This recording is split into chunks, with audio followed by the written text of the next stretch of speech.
महाराष्ट्राचे उपमुख्यमंत्री माननीय अजितदादा, महसूल मंत्री थोरात साहेब आहेत, पर्यटन मंत्री आदित्य इथे बसलेला आहे, राज्यमंत्री आदितीने सुद्धा तिचं मनोगत व्यक्त केलेलं आहे। उपस्थित सर्वच शासनातले आमचे सगळे अधिकारी, सहकारी आणि मान्यवर बांधवांनो, भगिनींनो आणि मातांनो,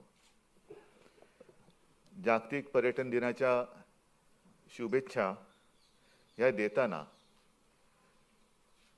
अनेकदा आपण हा अनुभव घेतलेला आहे की वर्षामध्ये कितीतरी दिन असे उल्लेखलेले आहेत आणि ते साजरे करताना मोबाईलवरनं फक्त हॅपी अमुक अमुक डे एवढ्या शुभेच्छा दिल्या का काम भागतं। पण आजचा हा पर्यटन दिन मलाही प्रश्न पडला होता की अजूनही कोविड संपलेला नाही, हळूहळू सगळी जगाचे दरवाजे उघडत असताना आपण कसा काय साजरा करणार, काय करणार या दिवशी। पण मला एका गोष्टीचा नक्की अभिमान आहे आणि अभिमान म्हटल्यानंतर मंत्री माझा मुलगा आहे, त्याच्यामुळे केवळ तो माझा पुत्र म्हणून त्याचा अभिनंदन करत नाही, तर त्याच्यासोबत सहकारी आदिती आहे, वलसाजी आहेत, सगळेच त्या डिपार्टमेंटचे अधिकारी आणि इतरही कर्मचारी यांना मी खास धन्यवाद देतोय की लॉकडाऊनचा सगळ्यात जास्त फटका हा साहजिकच आहे। लॉकडाऊन म्हटल्यानंतर पहिलं फिरणंच बंद, घराबाहेरच पडायचं नाही, तर पर्यटन कसलं करताय? म्हणजे आपण हातापायात बेड्या टाकायच्या, साखळ्या घालायच्या आणि हॅपी पर्यटन दिन, काय अर्थ आहे त्याला? पण त्यात सुद्धा तुम्ही ह्या काही गोष्टी करून दाखवल्यात, त्याच्यात धोरणं आखलीत, धोरणं निश्चित केलीत, नवीन त्याच्यामध्ये सुविधा निर्माण केल्यात, अनेक जणांना रोजगार मिळेल त्याची संधी निर्माण केली, म्हणून मी तुम्हाला खास करून तमाम जनतेच्या वतीने धन्यवाद देतोय। जे जे कार्यक्रम आजपर्यंत आपण आखलेले आहेत त्याचा मी पुनरुच्चार काही करणार नाही आणि आम्ही आता जसं दादा आणि आदित्य बोलतो तसे थोडे एकमेकात बोलताना मी अजितदादांना म्हटलं की बऱ्याचदा काय होतं, शेवटी बोलणारा जो वक्ता असतो ना त्याची पंचायत फार मोठी होते, कारण आधीच्या सगळ्या खेळाडूंनी षटकार चौकार मारून विकेट्स घेऊन मॅच जिंकलेली असते आणि कॅप्टनला नंतर फक्त मैदान साफ करायला जावं लागतं। तशी माझी परिस्थिती झाली, पण मॅच जिंकल्याचा आनंद नक्कीच आहे।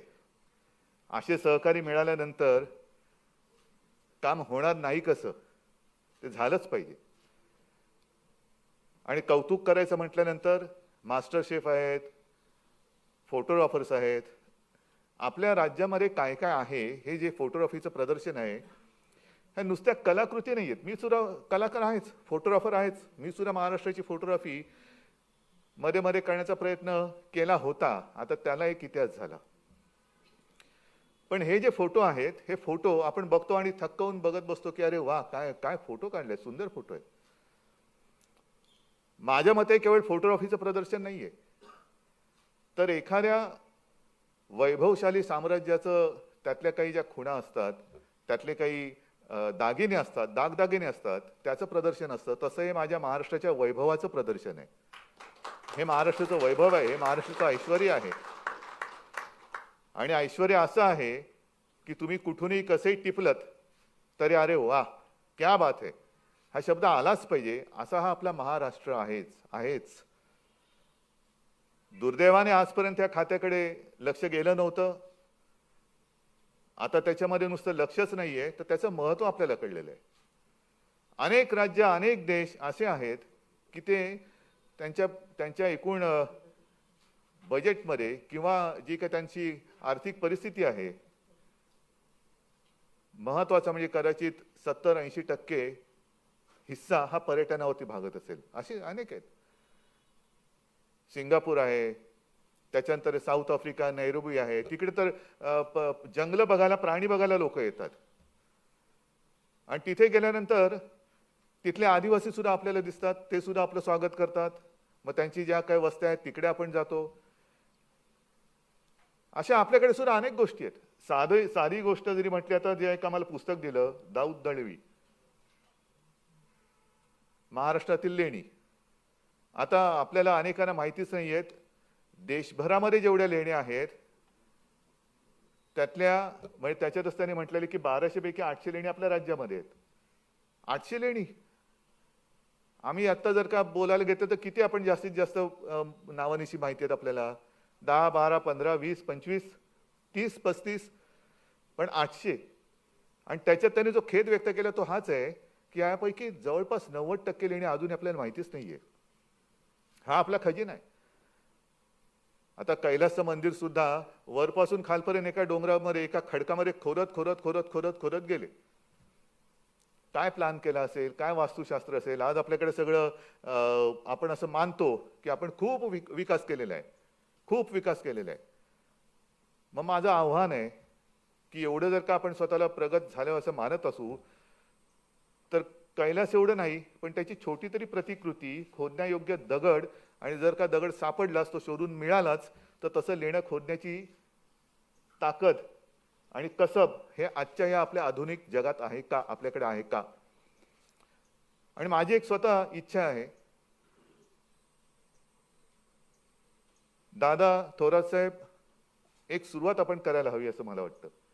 कारण हजारो वर्षापूर्वीची लेणी आज सुद्धा ती बघायला लोक आकर्षित होत आहेत आणि ते सगळं आकर्षण वाढवण्याचा आज आपण प्रयत्न करतो.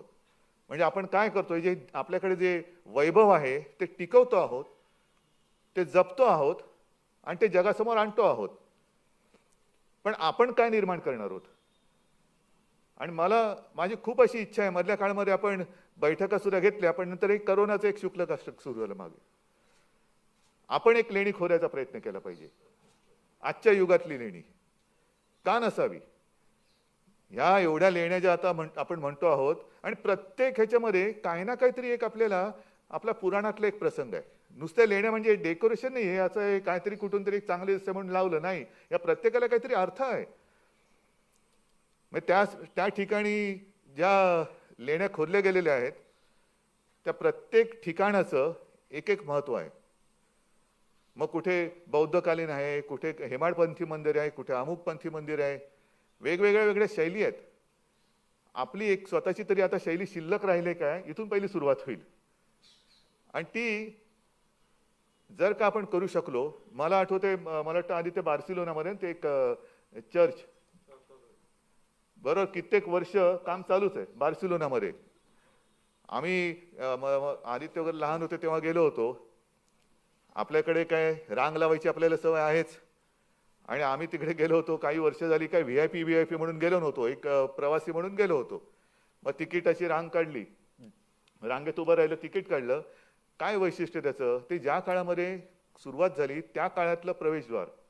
मग जसजसा काळ पुढे सरकत गेला तसतसं त्याच्या शैलीमध्ये झालेला फरक हा त्याच्यामध्ये आहे. आणि आता ते मला वाटतं इथे काही 2-4 वर्षामध्ये पूर्ण होईल. अजून 90 वर्ष सुप्रमा अजून 90 वर्ष चालणार आहे. म्हणजे ते चालूच आहे. म्हणजे आम्ही आत गेलो होतो ना तर फिरायला जागाच नव्हती. सगळे ते बांबूचं हे लावले होते आणि त्याच्यावरनं कला, त्यांचे ते मूर्तिकार असतील, कलाकार असतील, पेंटर असतील, काम चालू होतं. म्हणजे कुठून तरी काहीतरी बचकन डोक्यात पडेल हे सांभाळत बाहेर पडलो. आणि बाहेर पडल्यानंतर आधुनिक युगातलं असं शिल्प होतं. म्हणजे सुरुवात झाली त्यावेळेचं शिल्प आणि बाहेर पडू त्यावेळेचं शिल्प. गेले कित्येक वर्ष त्याचं काम चालू आहे. आताच दादा म्हणाले की अजून पुढचे 90 वर्ष हे असं एक काम हे काहीतरी खोदत बसलं पाहिजे. आता वेगळंच काहीतरी खोदकाम चाललंय. राजकारणाशिवाय दुसरा काही धंदाच राहिलेला नाही लोकांना. आणि राजकारणामधलं आपलं कसब दाखवण्याचा प्रयत्न चाललेला आहे. पण हे कसब हे काही काळ लोक बघतील, पण त्यातनं लोकांना मिळणार काय? काहीच मिळणार नाहीये. आता तेव्हा ज्या लोकांनी जे काही शतकापूर्वी ज्या काही गोष्टी केल्या त्याचा आनंद आज सुद्धा आपण घेऊ शकतो आहोत. आणि खरंच आपला महाराष्ट्र, म्हणजे मी गेल्या आठवड्यामध्ये संभाजीनगरला गेलो होतो. तिथे काही लोक भेटते, त्यांना सुद्धा बोलवलेलं आहे. आपल्याकडे कास पठार आहे. ते म्हणाले साहेब आम्हाला संधी द्या, आम्ही आणखीन काही अशी ठिकाणं करू की त्याला आपण झकास पठार करू शकतो. इतर ठिकाणी कास पठाराला हात नाही लावायचा. आणखीन काही ठिकाणी अशी काही केंद्र आपण निर्माण केली पाहिजेत. आणि मला खात्री आहे ज्या पद्धतीने आज ही सगळी आपल्या पर्यटन मंत्रालयाची टीम कामाला लागलेली आहे, जुनं ते सोनं आहेच, त्याची झळाळी ते वाढवत आहेतच. पण नवीन सुद्धा निर्माण करण्याची ताकद आणि हिंमत ही त्यांच्यामध्ये आहे. आणि त्या हिमतीला साथ देणारं आपल्या हक्काचं सरकार आहे, आपली संस्कृती आहे, संस्कार आहे. या सगळ्या गोष्टी जर का एकत्र केल्या तर महाराष्ट्र, याचा उल्लेख आदित्यने केला, त्या महाराष्ट्र या शब्दाला महान हा जो अर्थ आहे तो लोकांना समजल्याशिवाय राहणार नाही. आणि दादा, तुम्ही जे बोलत तेही बरोबर आहे की या ज्या काही आपण सुविधा निर्माण करतो आहोत, सुविधा निर्माण करणं हे एक मोठं जिकरीचं काम आहेच, पण निर्माण केल्यानंतर त्या राखणं हे सुद्धा जिकरीचं आहे. म्हणजे आता चादरीपासून म्हणजे तुम्ही चादर पण झटकून टाकले, त्याच्यामुळे मला बोलायला काहीच शिल्लक राहिलेलं नाहीये. पण या बारीक सारीक गोष्टी आहेत. म्हणजे येणारा पर्यटक जो आहे तो पहिल्यांदा येताना येऊ कसा, अमुक एक गोष्ट तुम्ही आता ॲप तयार केलेलं, सगळं केलेलं आहे, मी जाऊ कसा, त्याच्या सुविधा आपण केलेल्या आहेत. पण गेल्यानंतर राहणार कुठे, त्या सुविधा कशा असतील, आलेला प्रत्येक पर्यटक त्याला सुविधा आपण अशा दर्जेदार दिल्या पाहिजेत ज्याची सोय आपण केलेली आहे. मी तर म्हणेन आपल्याला दुसरा ब्रँड अँबॅसेडर नेमण्याची गरज लागता कामा नये. येणारा प्रत्येक पर्यटक हा आपला ब्रँड अँबॅसेडर असला पाहिजे, कारण ती सुद्धा आपली संस्कृती, अतिथी देवो भव. यांनी जर का त्याला जर का सगळ्या सेवा सुविधा उपलब्ध करून दिल्या तर तो सुद्धा, म्हणजे अगदी परदेशातला सुद्धा तिकडे गेल्यानंतर अरे तू जा, या महाराष्ट्रामध्ये जा आणि महाराष्ट्रात गेल्यानंतर अमुक ठिकाणी जा, अगदी सोपं आहे, या गोष्टी केल्या का तू तिकडे पोहोचले आणि राहण्याची वगैरे तर काय विचारूच नको, एवढ्या सुविधा चांगल्या झालेल्या आहेत. तर ह्या अशा गोष्टींनी दिशेने आपण प्रवास करतो आहोत. आणि वलसाजी, तुम्ही केलेली सूचना ही आम्ही गंभीरतेने घेतलेली आहे. कोणती? कॅबिनेट बैठकीची. मी तर म्हणेन तुम्ही असे काही रूट्स डेक्कन ओडिसी सारखे सुरू करा की आमची प्रत्येक कॅबिनेट बैठक ही त्या ट्रेनमध्ये किंवा विमानामध्ये असं होईल. पण थोडंच मग आपल्यावरती बंधन येईल की त्या प्रवासाच्या काळात आपल्याला कॅबिनेट बैठक संपवावी लागेल, कारण आता जग वेगवान आहे.